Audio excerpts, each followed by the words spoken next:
Good morning everyone. So we start with the class. We are going to start with a topic called as arrays. Now what is an array and why do we need an array? Let me just give you a background on this. Suppose I want to print the marks of the 10 students in the class, or I want to print the salary of the 10 employees in an organization or in any of the company. So in that case, traditionally what we are doing, what will I do? I will write 10 times print statement, system.out.println, println. So that was just about 10 employees or 10 students. Now consider if I want to print or I want to store the marks for 100 students or 1000 students. So that will be a quite tedious task, writing a same statement number of times. So we have a concept called arrays in the programming. Now what is an array? So in this chapter what we are going to learn, how to create the array, how to initialize the array, how to check the bounds of an array, and array processing. Alright, so let's start with the arrays. Alright, so this is the background that I have just given you now. So suppose I tell you to write a program to read the scores of 5 students and display the average of the scores. So what you will do, you will declare 5 variables, you will take the scores of the students in those 5 variables, then you write print statement 5 times. Now consider if I have to write a program that should read the score of 100 students and displays the average. So just imagine how tedious and how boring that task will be. Loops can be used, but if we have a way to store the data in one name, so again the loops cannot be used for doing such kind of working with such kind of variables. We have to go with some concept which is called as an array.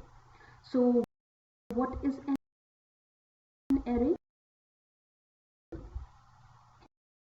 An array is actually a group of related data of the same type. So very important point to note over here, that array is a collection of the data. It should be of the same type. That means all the data elements in that array, they have the same data type. If we declare an array to be of integer, all the data, all the elements of that array will be integer type. If we have declared an array to be double, all the elements in that array will be double type. So very important point to note over here is, array is a collection of related data and all the elements of the array, they are of the same type. And one more point to be added over here, the elements of the array, they are stored in the consecutive memory location. So what does that mean?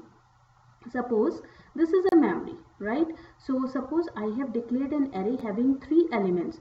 So all these 3 elements will stored in the consecutive memory location. That means the first element will be stored over here, second element will be stored over here, and third element will be stored over here. That means one after the another in the memory location. To declare an array, what is the syntax? Let's go towards the syntax now.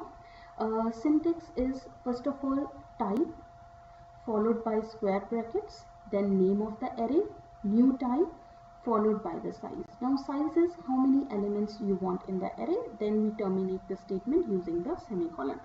What is type? Type means the data type. Array name is the name that we are going to give to our array. New type and size defines the number of elements. So type is any primitive type and size defines number of data elements. Now elements of the array, they are referred to by their indices, or we call it as subscript. Very important point to note over here, the subscript of the array always starts from 0. What does this mean? That means if we are going to refer this first element of an array, so this element is stored at a location number or subscript called 0. The second element will be stored at the subscript called 1. The third element will have the subscript called 2. So the indices or the subscripts of the array, they always start from 0 and they go up to size -1. So if you see over here, I have 3 elements. I have started the subscript or the index from 0 and it goes up to 2. So starts from 0, size -1. What was the size here? The size was 3. 3 minus 1 is 2. Alright, so let's take an example over here.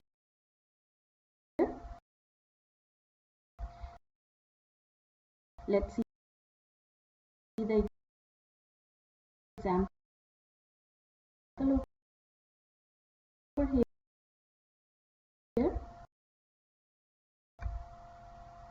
So double is what? Data type of the array. So that means all the elements of my array are double. This is the name of the array. New, the same data type, double, and followed by the size 5. 5 means I have 5 elements in the array and their indices will be numbered as 0, 1, 2, 3 and 4. So starting from 0 to size -1. What is size? Size is 5. 5 minus 1 is 4. So this is how the indices will start. Alright. Now what does score refers to? Score is the name of this array. Score is the name of this array. Alright. Going further.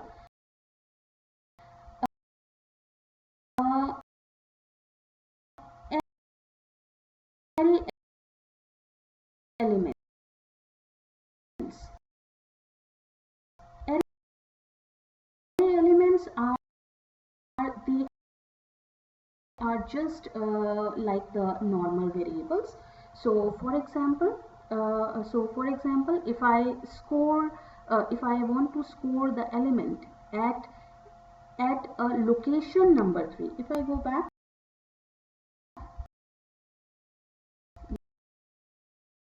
let me try to go back.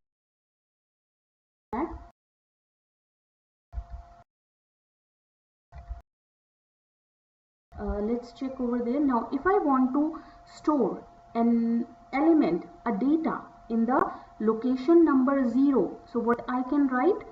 Name of the array. What is the name of the array? Name of the array is score. Alright, or I store it at location number 1, score, followed by location number 1, and what is the data I want to store. For example, I want to store 1.35. Alright, so what this statement will do? It will store this 1.35 data at this location, which is the location number 1. So going further, so an array element is dealt like any normal variable. So let's suppose, now let's analyze these statements. Score 3. So now the array indices, they are referred to by the name of the array. So if I want to refer to any of the location, any of the subscript of this array, first of all they have to be referred by the name of the array. So here score is the name of the array. 3 followed by 3 means I am referring to location number 3 over here is equals to 32. So what this line will do, it will store, it will initialize the location number 3 with the variable number 32. Coming to the next line, score 0 is equals to score 3 plus score 10. That means now I want to allocate the value to the location number 0 here, right? So what I have now, what is the statement? Score 3 plus 10. Score 3 means whatever is the value at location number 3 of the score array. So what is the value? The value is 32, right? Plus 10 makes 32 plus 10 is 42. So what it will store over here? It will store 42 over here, right? So when array is created, the number of elements is stored in the instance variable called length. Every array has a variable called length. Now what does this variable returns? It returns the size of the array. How many elements are there in the array? So if you see over here, score.length will return here. Score.length will return how many elements are there? There are 5 elements. So this will print system.out.println 5 elements. So length is a variable which every array has, and it returns the number of elements in that array.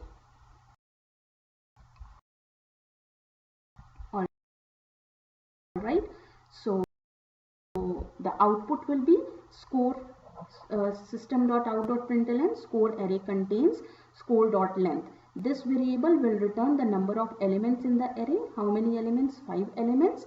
And then followed by the elements. Now this length variable, it can be referred to by the name of the array. Score is nothing but the name of the array. Now let's go how to initialize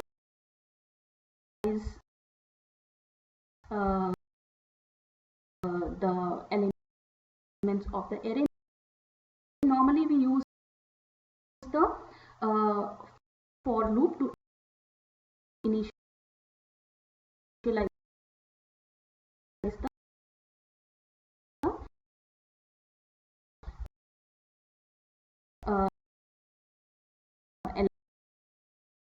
elements of the array. So how to do it? Of course you will have, as usual, the scanner class over here. I have import java.util.scanner, and I have initialized the scanner also, because if you see KB. So I'm not focusing on that, because right now I have to focus on how to initialize the array. So how to initialize the elements of the array. So first of all, we have to declare an array and the size of the array. So the data type is double, name of the array is score, and number of elements in the array is 5. Now what I want the user to enter the scores of 5 students. So for this I must start a for loop. Instead of just writing the statement 5 times, we prefer for loop. Why for loop? Because imagine if you have to take data for 100 students or 50 students, you will not write the input statement 100 or 50 times. So we will use the for statement. Alright, how we will use the for statement? For, now this the variable in the for, now to refer to the index variables or the subscripts of the array, these are always integers. Always remember, the subscripts of the array, they are always integers. They cannot be of double type or float type or any other data type. Array indices, they are always the integer value. That's why I have over here int I is equals to 0. So this is a variable for starting the loop. I will take care of the loop. So I will start from 0. Why 0? Because array indices always start from 0. Now important point to note over here is I is less than score length. What is score length? Score length is number of elements. How many number of elements? 5. So that means the value of this loop should continue until the value of I is less than 5. So that means it will continue up to when I is 0, I is 1, I is 2, I is 3, I is 4. When I reaches 5, it will stop. Alright, so now let's start with this. when initially I is equals to 0. That means I am referring to the subscript number 0. So score I will always have the value according to the variable. So that means now what will I have? Score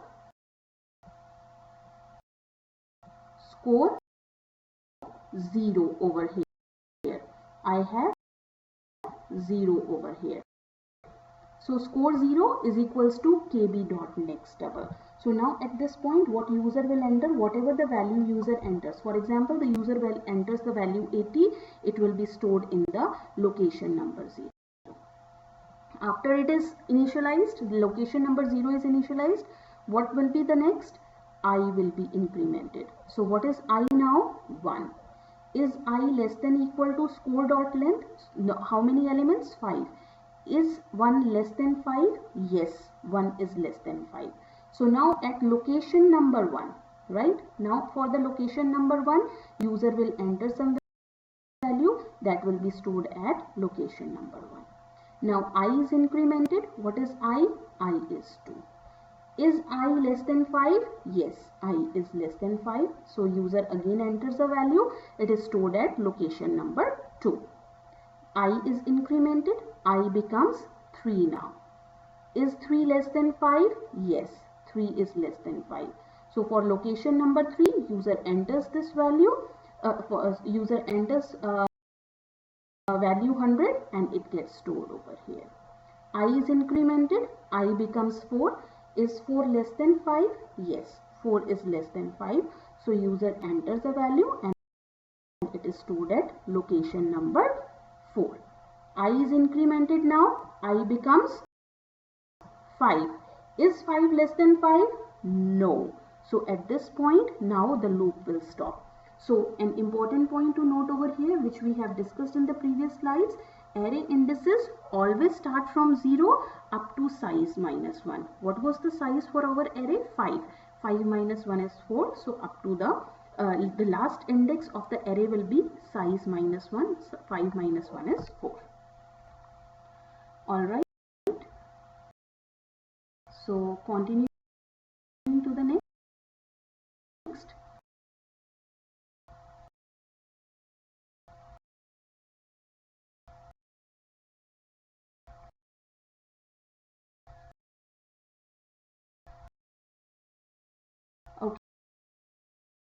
Okay. Now, when size of array is needed, we always use the length variable, not a constant. Now, if I go to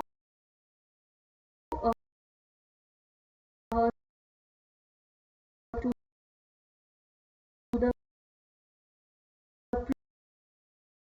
previous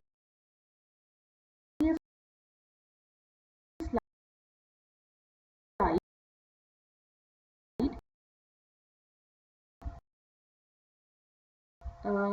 instead of this score dot length, I can use 5 also, but we will not prefer to use this constant variable. Why? Because it makes your code to work with any array. For example, next time you want to use the same code for array having 10 elements or array having 50 elements. So in that case, you have to change the code. You have to change the constant to a particular constant. But if you use if you use the length variable or the length property, you don't have to change anything, right? Except the size of the array. So see here, I can use over here, but again it's not preferred, because next time if you want to do it for 10 elements or for the 100 elements, you may have to change this variable. So instead this, we prefer to use the length variable. So what we are doing over here, if you see over here, we are summing the score and we are calculating the average. All right.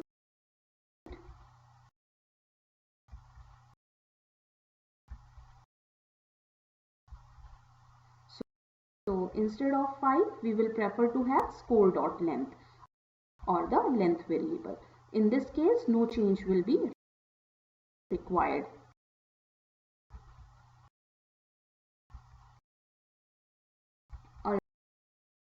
Alright.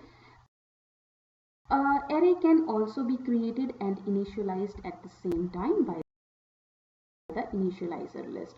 So I can declare and initialize the array in the same statement only. What is the form?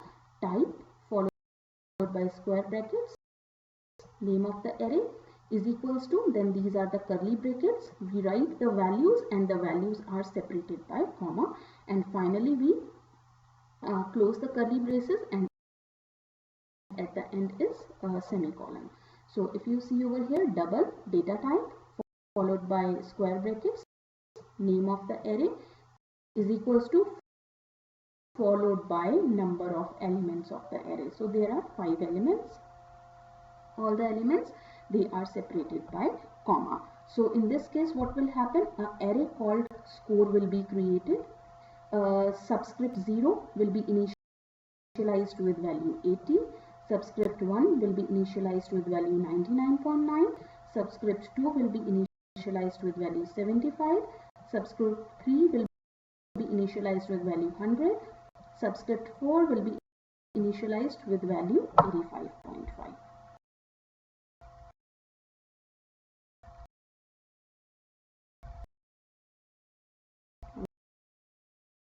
Right?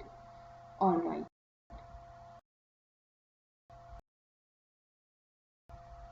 So now this is an element consisting of 1, 2, 3, 4, 5, 6, 7 elements. So all these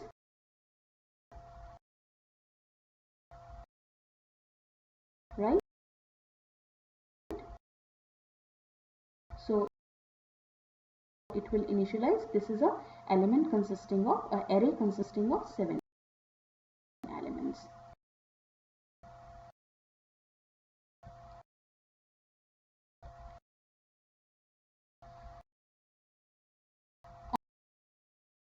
All right.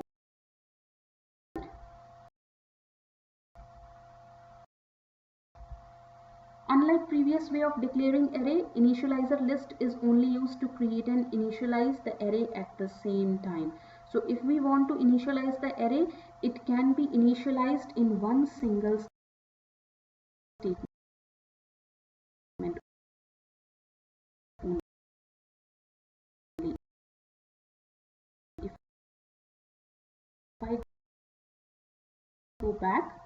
If I go back, I have declared the array, I have initialized the variables in the same line only.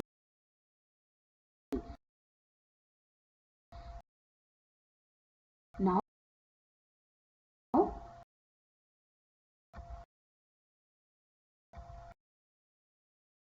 if I write like this, first of all I declare an array and then I initialize the value of the array, it's wrong, it's not valid. But if I am not initializing, I am just declaring an array and here I am declaring the size like this is okay. This statement is a valid statement.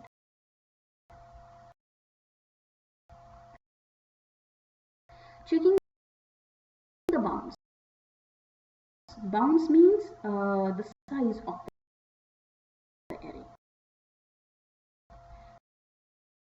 right? How to check the bounds?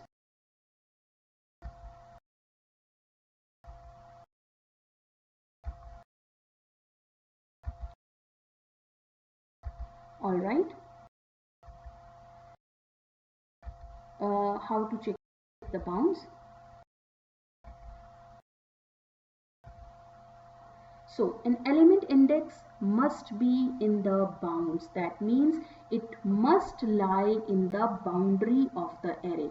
So what does this mean? Suppose I have declared an array of size 3. So the bounds of the array are 0, 1 and 2. Why 0, 1 and 2? Range is starting from 0 to size minus 1. What is size here? 3. 3 minus 1 is 2. So suppose I have declared an array of size 9. What are the bounds of this array? The bounds of this array are 0 to 8. Right? So that means all the elements which I will allocate or which I will print must lie between these indices. So an element index must be valid, meaning it is in the bounds from 0 to size -1 or length -1. If it is not, Java automatically checks the bounds of an element index and it throws an exception. Exception is nothing but an error condition, and it throws an exception called as array index out of bounds if the index is out of bounds. Suppose I have the array over here consisting of 5 elements. So the size will range from, or the index will range from 0 to 4. If I try to refer location number 5, it will give me an error, or I call it as an exception, which is called as an array index out of bound exception. So see here, suppose if I write score 3 is equals to 32, this is a valid index. But if I write score 7 or score even 5, if I write some statement like score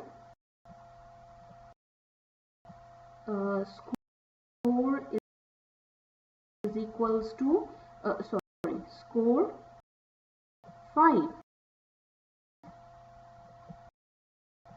is equals to 1. This is a wrong statement because 5 is not a valid index for this array. So this is an invalid index. So when this kind of statement is encountered, Java throws a array index out of bound exception. So exception will be thrown over here. Right now, if I have score 1, so it's a valid statement, which is it's a valid index.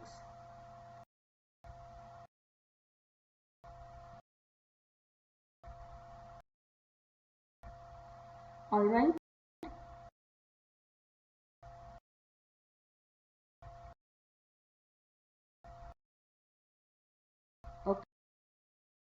Okay.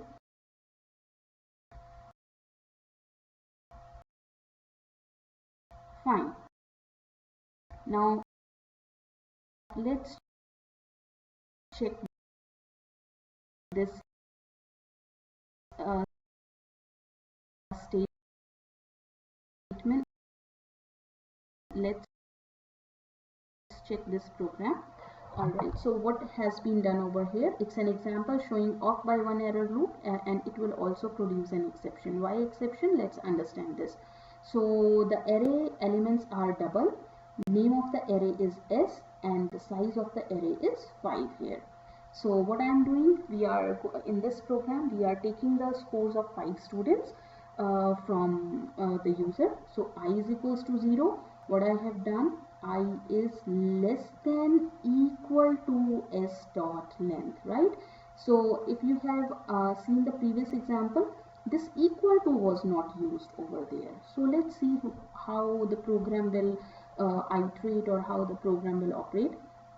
So that means we start from the array index 0, and what is the length of the array? S dot length is 5.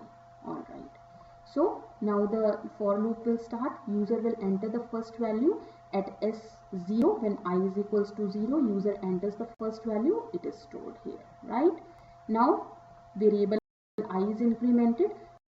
I becomes 1 now. We started from 0. Now it becomes 1. Is I less than equal to 5? Yes. I is less than equal to 5.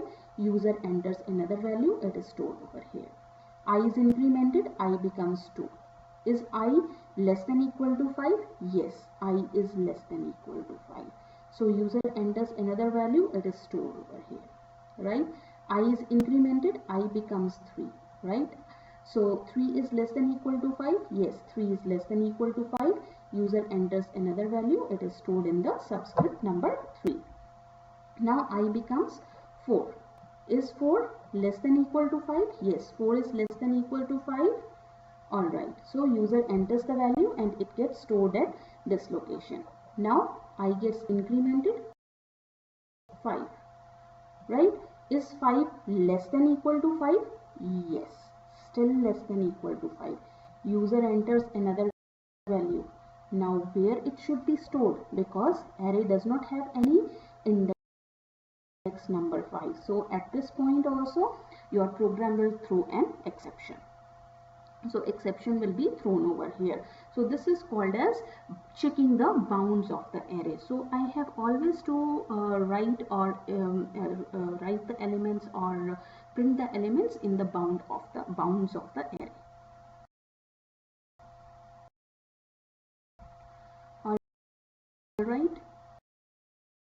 Next we come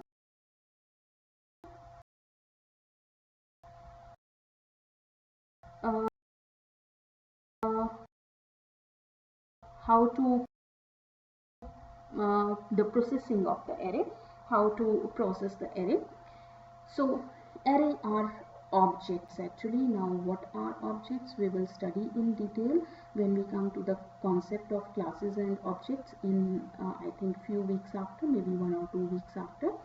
So to print an array, again a loop will be used. So if I want to prepare a program using an array which takes the scores of 5 students and prints the scores of 5 students, that means I have to use 2 for loops in my program. First for loop is for taking the scores of the student from user, and second for loop is for printing the scores of the students entered by the user. Alright, now see here, if I want to print, I have to use another for statement. So I have array, data type is double, name is score, and these are the elements of the array. I think the size is 5. So size is 5. So I will start from 0. And how to print it? Now this means, okay, now here important point to note over here is, if I have an array, this is I is nothing but the subscript or the index, and this is the name of the array, which is score. Alright, if I just refer I, that means I am referring only to the index. If I write something like this, name of the array followed by I, right? Now I can be 0 to 4. So that means I am referring to the value of the location at value of the array at location number I. Now this I can be 0, 1, 2, 3, 4. So if I write something like score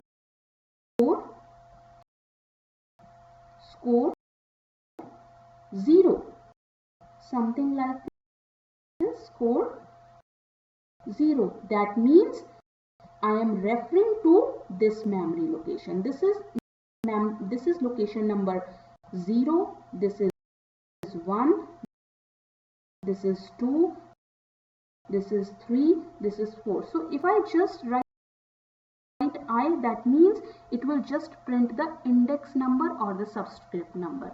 If I write name of the array followed by in square brackets the index I, that means I am referring to the data stored in that particular memory location. So what it will do, now in this program what it will do, it will start printing. So for example, I is equals to 0. So it will refer to the location number 0. This is location number 0, score I. What it will print? 80. Then again I will be incremented. What is I? I is 1. So I is less than score length? Yes. So what it will print? The element at the location number 1. Element at the location number 1 is 99.9. I is incremented. I is less than 5? Yes. So what is I now? I is 3. So element at location number 3 is printed, and so on. Now if you see over here, alright, here what it is doing, score. Now let me just show you quickly, quickly show you something. Okay, let me start JCreator. Let's quickly start it, because at this point it will show some garbage value. It will show the location of the memory actually. Alright, let me just quickly make array 1. Alright, so I just use it. Okay, then what I do, I just copy this code. Alright, I just copy it. Okay, here, right, no need for using the scanner because I am not taking any variable from the user. So let's, what's the problem here? Okay, here, okay, all right,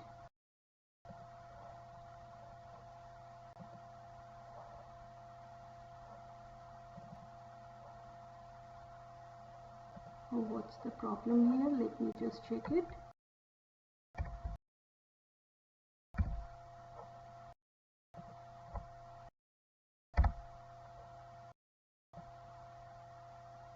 Okay, system.out.print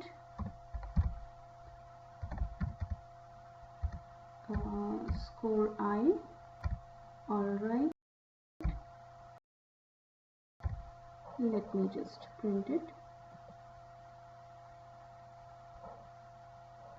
Okay, so here,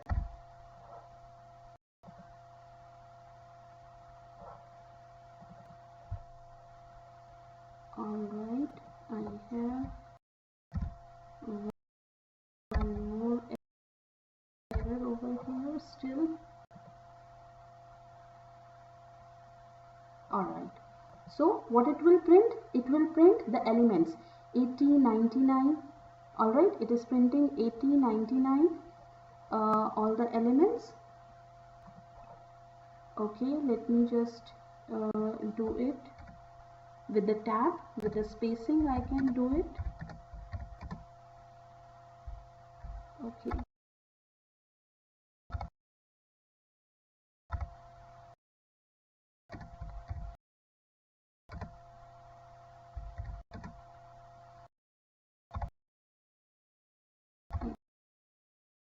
I think it's giving the problem. Alright, let's go. So if you see over here, it's printing just the scores of the array, but instead if I just write the name of the array, which is score, it will not print the elements, rather it will print the locations of the memory, and it will give me some garbage values. Do you see over here? These are some garbage values received.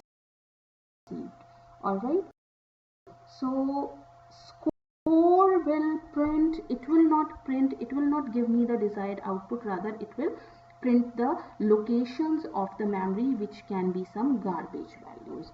So if I want to print the elements of the array, always I have to refer by name of the array followed by their subscript, followed by their index numbers. So this was the bottom line over here. Alright, okay, so quickly moving further.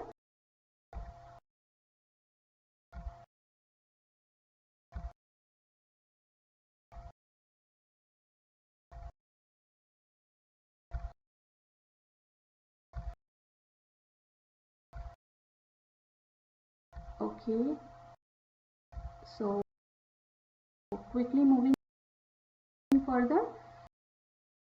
For example, this is an example to find the maximum of the array. If we want to find the maximum of the array, how we can find it out? So here is the code. So we have declared an array which has 5 elements. Now what we have done over here, we have initialized just a variable max, and it has been initialized to value 0. So what do I have now? I have over here array called score, and I have a variable over here, variable called max, which has the value 0, right? So this is an array which is the score. So again, max 0. So what I have done, max 0, it has been initialized to the array subscript 0 over here, right? So max has been initialized to the subscript value 0 over here. Now I am starting it from location number 1 because 0 I have already initialized. So I start from location number 1. Look, this is 0 location, this is location number 1, this is location number 2, this is location number 3, this is location number 4. So I have declared a variable called max, initialize it with the value 0. So I start with the index 1. Of course it will go up to score.length. What will be score.length? Length is 5 and I++. Now let's analyze it. Score I. Now what is score I? I is 1. So score I. At location number 1, what is the value of score? 99.9. Is score I greater than score max? What is score max? Score max is nothing but the value at location number 0. So this is value at location number 1. This is value at location number 0. So is the value at location number 1 greater than location number 0? What is value at location number 1? 99.9. And what is the value at location number 0? 85.5. Yes, it is greater, right? So what will happen? I is equals to max. That means I am just putting the value of the subscript in the variable max. So now what max will contain? Max will have the value. Now 1.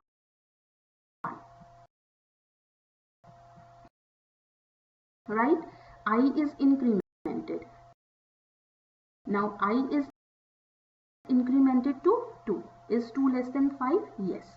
So score at 2. Now what it becomes? Score at 2 is greater than score max. What is the value of max? 1. Is greater than score of 1. So what is score at 2? Score at 2 is 75 and score at 1 was 99.9. No, it is not greater. So I is incremented. I becomes 3 now. Is 3 less than 5? Yes, 3 is less than 5. So now score I. So score at location number 3. Is it greater than score at 1? What is score at 1? 99.9. What is score at location number 3? 100. Is 100 greater than 3? Yes, it's greater than 3. So what will go to the max? To the max, the subscript number 3 will be stored now. So instead of 1, it will be 3 now, right? So I is incremented. I becomes 4. Is 4 less than 5? Yes, 4 is less than 5. So score at 4. Is score at 4 greater than score at max? Now what is the value of max? Max is 3. Score at 3. What is score at 3? 100. And what is score at 5? 80. Is 80 greater than 4? No, it's not greater. So this line will be skipped. I is incremented.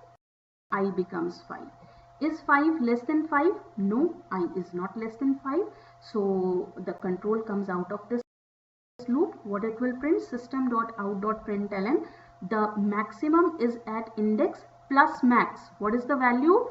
So it will print the maximum is at index plus max. The value of max is 3. It is score max. max. Now here it will print the actual value of that location. What is it? Score max. So score at location number 3, what is it? It is 100. So this is how we can print the subscript also, and we can print the element at a particular subscript also. All right. So we have another program over here.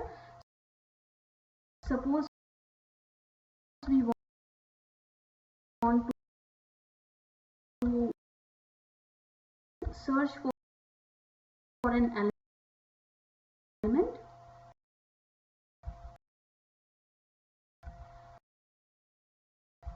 Say 75. We want to search for an element, for example 75. So here what we have done, we have initialized a variable as a boolean variable. We have initialized it to false. We can do it to true also, so that means the element does not exist. This is what we mean. So what we are going to start, we are going to start the loop up to the score length, that means length of the array, and we are going to check each element with our key. Whatever the element, whatever the number we want to find out, we will compare each element of this array with this number. So I is equals to 0. We start from 0. Element at location number 0 is 80, right? So is score 0. What is element at score location number 0? 80. Is 80 is equals to 75? No, it is not equal to 75. So these statements will not be executed. I will be incremented. I will be 1, right? I is less than 5. Score dot length means size of the array. Yes, I is less than 5. So what is the value at score 1? It is 99.9. Is score 1 equal to 75?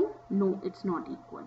So I will be incremented to 2 less than 5. Yes, 2 less than 5. So score at location number 2, what is it? 75. Is it 75? 75 equal? Yes, it's 75. So found will be found will be set to true, and we will break. Right? So that means it will not be further incremented. Now my loop will break over here. It will come out of the loop. So what it will print? If found, it will print exist, else it will found that the element does not exist. So this is how we can search for the element in an array also.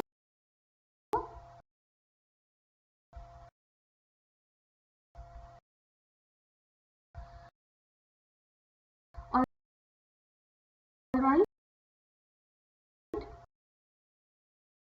So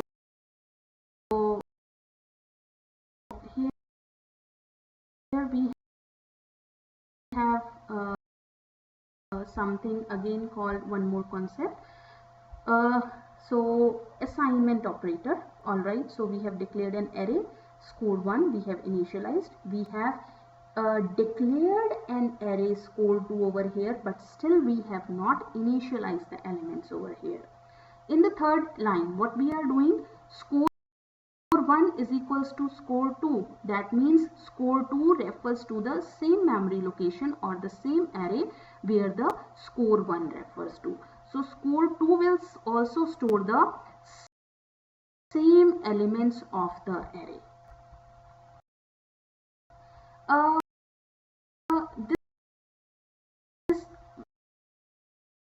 But instead of this, we have a better method which is called as cloning. Now in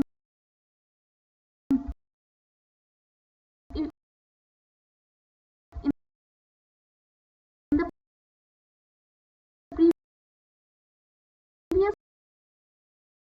case,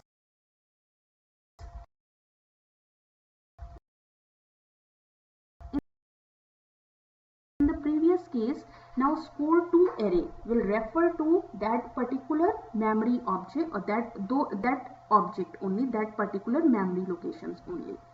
But if I use the clone method, a separate copy of the score2 array will be created. So what is a clone method? So same thing we are doing over here. Score1 has elements, it has been declared and initialized. We have just declared score2 array. Now what we have done over here, score2 is equals to score1 dot clone method. What it will do, it will create a copy of the score1 array, and that array will be named as score2. Now instead of the comparing to the previous one, now we have two arrays, score1 and score2. They both have the separate memory location. There are two separate lists of data. Name of one array is score1. Name of the another array is score2.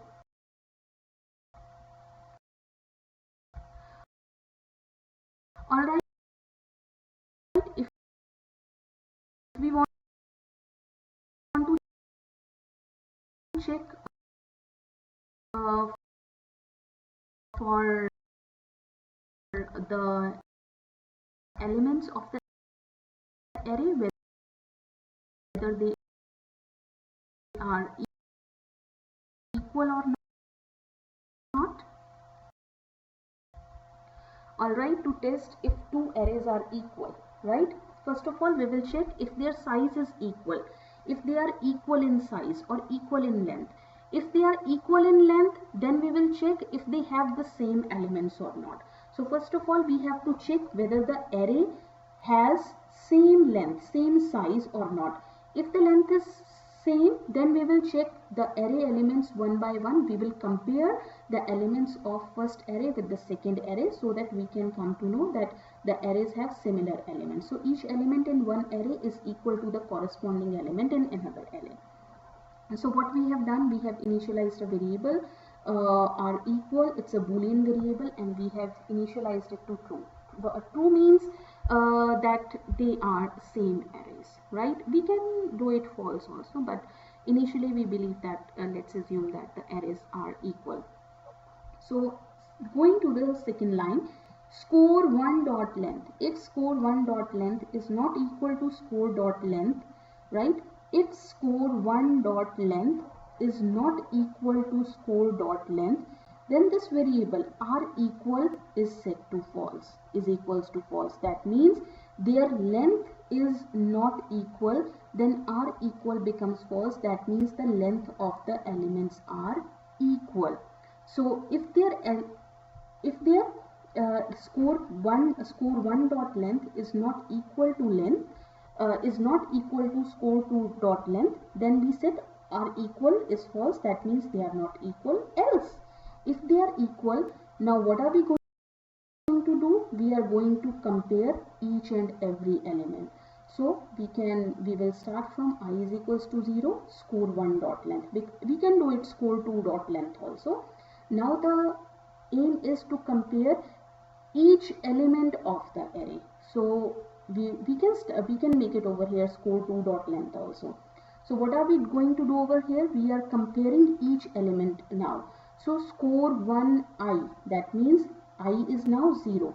So element at location number 0 of the array score1, if it is not equal to element at location number 0 of the array 2, then r equal is set to false and we break the array. That means if the first element is not equal, we are not going to compare.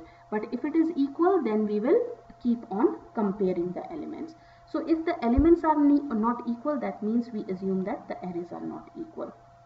So if the elements are objects, the equals method is used instead of this operator. We don't use not equal to operator, we use the equals operator, because arrays are considered as objects. So if score1 equals score2, the two arrays are equal. So if their elements are all equal, it will print that the two arrays are equal. All right, so this was about the arrays. Now I will upload this. There are some exercises also given at the back. I will solve these exercises in the practical class, and you will have few questions, 1 or 2 questions to solve at your homes, for which I will open a link on the Blackboard and you have to submit your questions. Now I will open a discussion board on Tuesday class, and if you have any questions, I will solve all your questions. Thank you so much.